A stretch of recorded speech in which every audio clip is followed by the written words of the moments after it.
The world in health and medical research, just in the last week and a bit in Australia, has actually changed. Notwithstanding what might play out in the Senate in coming months, what was announced in the budget last Tuesday with the creation of the Medical Research Future Fund is transformational for health and medical research. I believe transformational for this nation if it plays out the way that it's intended to do. In 10 years' time, the predicted expenditure on health and medical research through the existing scheme would be $1 billion, if increases with CPI follow. With the new Health and Medical Research Future Fund, that figure will go to $2 billion being spent on health and medical research. And health and medical research in this country isn't, as I've just described to you, simply people feeding Big Pharma.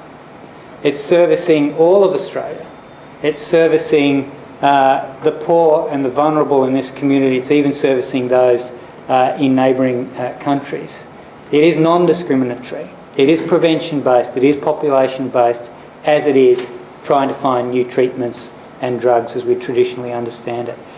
This really is, both from a health and an economic point of view, transformational. In an otherwise obviously very difficult budget where, the sensibilities of this institute and of course many in this nation are affected by some of those announcements. But none of that should derail, in my opinion, what was an incredible announcement last Tuesday. So nothing's going to kick in a hurry. It certainly doesn't mean a significant increase in funds for a few years' time. But in 5 years' time, there'll be a 50% increase, another $500 million in the system if it was to come through as the Prime Minister and Treasurer announced.